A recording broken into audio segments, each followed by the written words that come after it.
তো এই হচ্ছে তোমাদের উচ্চ মাধ্যমিক এবিটিএ টেস্ট পেপারের AC27 পেজের অ্যান্সারগুলো, অর্থাৎ আমাদের লক্ষ্য থাকবে 35কে 35 নাম্বার তুলে নেওয়া। সেই জন্য আমাদের ইউটিউব চ্যানেলে তোমাদের জন্য অবশ্যই এই ধরনের ভিডিওগুলো আসবে, প্রত্যেকটা টেস্ট পেপারের উত্তর।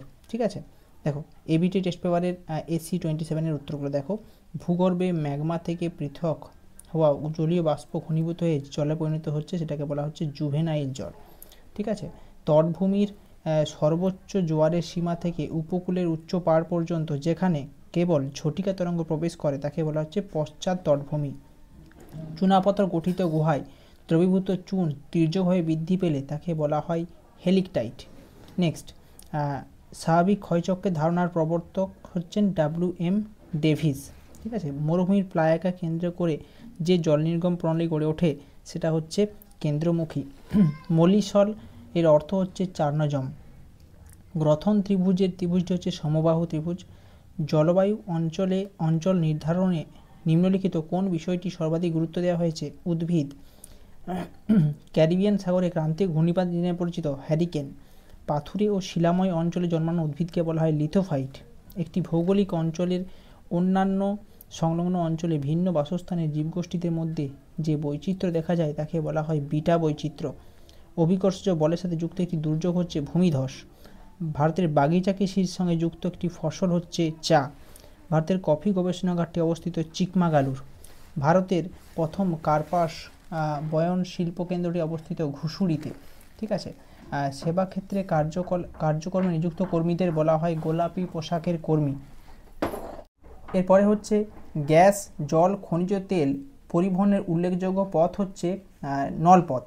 পানামা খাল যুক্ত করেছে সেটা হচ্ছে হবে আটলান্টিক মহাসাগর প্রশান্ত মহাসাগরকে। ঠিক আছে, নেক্সট আসছি এখানে। জনসংখ্যা পরিবর্তনের সাথে যুক্ত নয়, এটি হচ্ছে বয়সলিঙ্গ অনুপাত।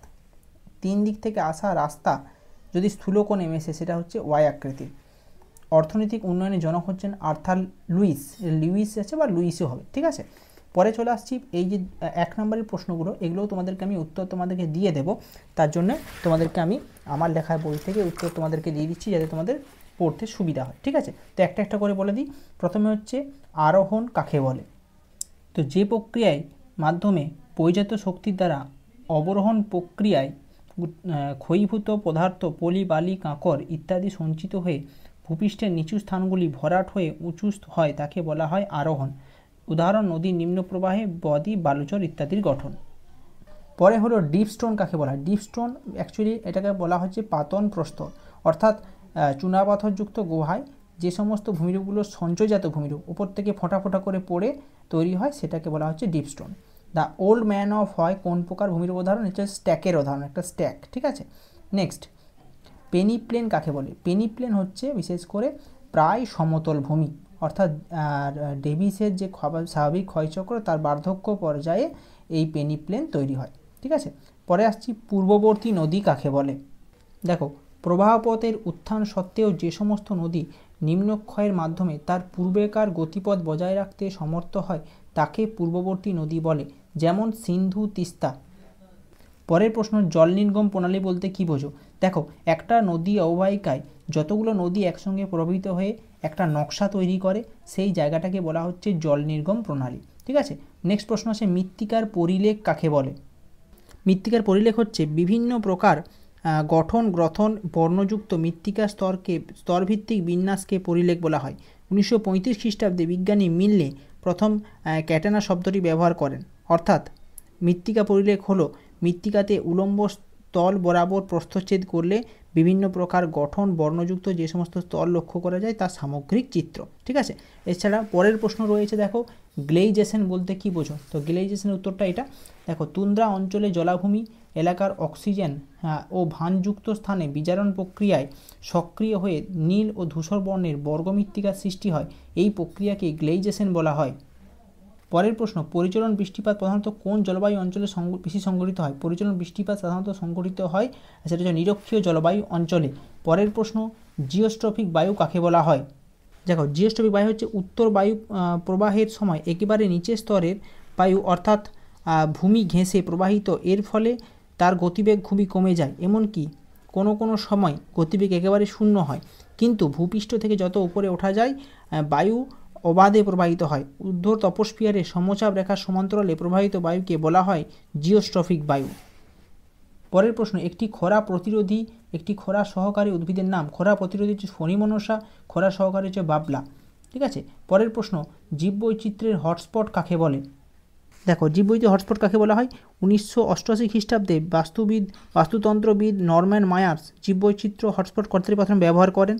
যেসব প্রাকৃতিক আবাসস্থলে সর্বাধিক সংখ্যায় প্রজাতির অবলুপ্তির পথে বা সংকটজনক অবস্থায় রয়েছে, সেই সব প্রাকৃতিক বাসস্থানকে জীববৈচিত্র্য হটস্পট বলা হয়। পৃথিবীতে মোট 34টি হটস্পট রয়েছে, যেমন একটি হচ্ছে পশ্চিমঘাট পর্বতমালা। পরের প্রশ্ন হচ্ছে, মেঘভাঙা বৃষ্টি বলতে কী বোঝো? এর উত্তর হচ্ছে, দেখো এখানে লেখা আছে, মেঘভাঙা বৃষ্টি হচ্ছে দ্রুত ঘনীভবনের ফলে হঠাৎ অল্প সময়ের মধ্যে ব্যাপক বা ভারী বর্ষণ ঘটলে তাকে মেঘভাঙা বৃষ্টি বলে। এটি হড়পাবান সৃষ্টির প্রধান কারণ। ঠিক আছে, এটা হলো। আচ্ছা, পরের প্রশ্ন চলে আসছি। ভারতের সয়াবিন উৎপাদনকারী দুটি রাজ্যের নাম লেখো। সেটা হবে মধ্যপ্রদেশ এবং মহারাষ্ট্র। ঠিক আছে। পরের প্রশ্ন দেখো, ব্যাপক কৃষি কাকে বলা হয়? ব্যাপক কৃষি হচ্ছে যে সমস্ত স্থানে জনসংখ্যার তুলনায় জমির পরিমাণ বেশি, সেই উন্নত পরিকাঠামো উপর নির্ভর করে যে বিপুল পরিমাণে ফসল উৎপাদন করা হয় তাকে বলা হচ্ছে ব্যাপক কৃষি। হলো। দেখো, পরে চলে আসছি এদিকে আমরা, এখানে চলে আসছি। ব্যাপক কৃষি হলো ব্রাজিলের দুটি রবার শিল্পকেন্দ্রের নাম। সেটা হচ্ছে মানাউস, মাদিরা। ঠিক আছে, দুটো শিল্পকেন্দ্র। নেক্সট, চাহিদা শঙ্কু কী? চাহিদা শঙ্কু বিশেষ করে অগাস্ট লসের যে মুনাফা সর্বাধিকরণ তত্ত্ব, সেখানে এই চাহিদা শঙ্কুটা রয়েছে। এই চাহিদা শঙ্কু হচ্ছে বিশেষ করে এমন একটা শঙ্কু যেখানে বাজার সঙ্গে দূরত্ব, বাজারের সঙ্গে পণ্যের দাম এবং দূরত্বের যে সম্পর্কের ভিত্তিতে একটা শঙ্কু নির্মাণ করা হয়েছে বা চিত্র নির্মাণ করা হয়েছে বা ডায়াগ্রাম নির্মাণ করা হয়েছে, সেটা হচ্ছে চাহিদা শঙ্কু অগাস্ট লসের তত্ত্বে। দক্ষিণ ভারতের ম্যানচেস্টার কাকে বলা হয়? সেটা হচ্ছে কোয়েম্বাটুরকে বলা হয় দক্ষিণ ভারতের ম্যানচেস্টার। পরে আসছি, পরামর্শদাতা বলতে কী বোঝো? পরামর্শদাতা হচ্ছে সেই সমস্ত ব্যক্তি বা জ্ঞানী ব্যক্তি যারা অন্যদেরকে কিছু পরামর্শ দান করেন। ঠিক আছে, বিশেষ করে পঞ্চম শ্রেণীর অর্থনৈতিক ক্রিয়াকলাপের সঙ্গে যুক্ত কর্মীদেরকে বলা হয় পরামর্শদাতা, যারা পরামর্শ দান করেন। ঠিক আছে, এরা পঞ্চম শ্রেণীর সঙ্গে যুক্ত। পরিব্রাজন কাকে বলা হয় বা এটাকে বলা হয় মাইগ্রেশন। দেখো, পরিব্রাজন হচ্ছে এক স্থান থেকে, এটা এক্স নয়, এটা এক স্থান থেকে অন্য স্থানে দীর্ঘমেয়াদী বা স্বল্পমেয়াদী বসবাসের উদ্দেশ্যে মানুষের স্থানান্তরকে বলা হয় পরিব্রাজন। হচ্ছে মেগা সিটি কাকে বলা হয়? দেখো, মেগা সিটি হচ্ছে যেসব নগরের জনসংখ্যা 50 লক্ষ বা তার বেশি হয় সেগুলোকে বলা হয় মেগা সিটি, যেমন মুম্বাই। হচ্ছে ক্ষুদ্র অঞ্চলের সংজ্ঞা দাও। ক্ষুদ্র অঞ্চল কাকে বলা হয়?